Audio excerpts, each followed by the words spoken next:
Assalamualaikum warahmatullahi wabarakatuh. Di sini saya Fitratul Mughfirah akan membaca makalah dari kelompok 5 yang berjudul tentang metode pendidikan.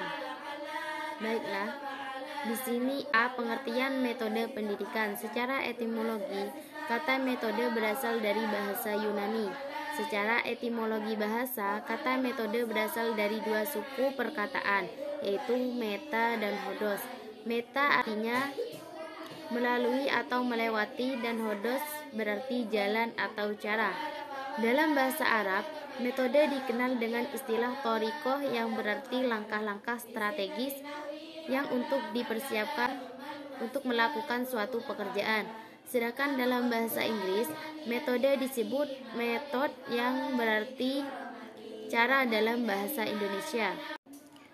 Secara terminologi, menurut terminologi istilah, para ahli memberikan definisi yang beragam tentang metode, yaitu Ahmad Tafsir mendefinisikan bahwa metode mengajar adalah cara yang paling tepat dan cepat dalam mengajarkan mata pelajaran. Omar Muhammad mendefinisikan bahwa metode mengajar bermakna segala kegiatan yang terarah dan dikerjakan oleh guru dalam rangka kemestian mata pelajaran yang diajarkannya.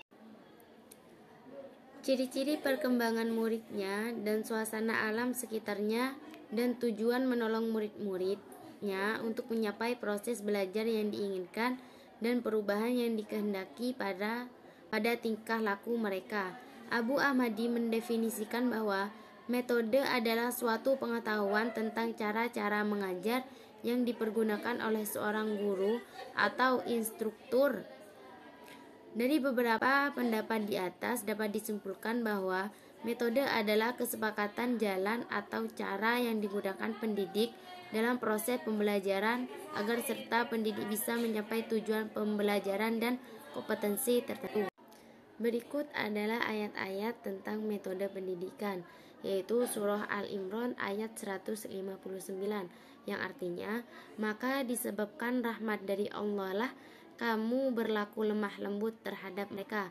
Sekiranya kamu bersikap keras lagi berhati kasar, tentulah mereka menjauhkan diri dari sekelilingmu.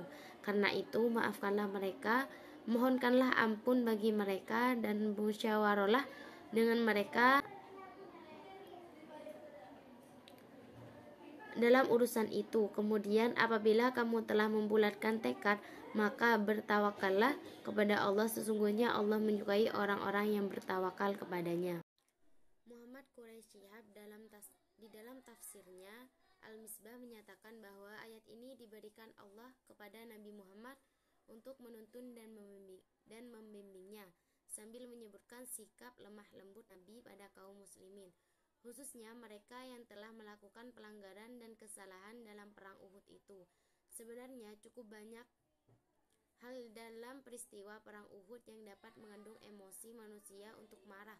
Namun demikian, cukup banyak pula bukti yang menunjukkan kelemah lembutan Nabi Muhammad SAW. Beliau bermusyawarah dengan mereka sebelum memutuskan perang.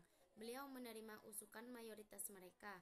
Walau beliau kurang berkenan, beliau tidak memaki dan mempermasalahkan para pemarah yang meninggalkan markas mereka, tetapi hanya menegurnya dengan halus dan lain-lain. Adapun kandungan dari Quran surah Ali Imran ayat 159 adalah sebagai berikut. Pertama, para ulama berkata, Allah Subhanahu wa Ta'ala memerintahkan kepada nabinya dengan perintah-perintah ini secara beransur-ansur. Artinya, Allah Subhanahu wa Ta'ala memerintahkan kepada beliau untuk memaafkan mereka atas kesalahan mereka terhadap beliau. Setelah mereka mendapatkan maaf, Allah memerintahkan beliau untuk meminta ampun atas kesalahan mereka terhadap Allah.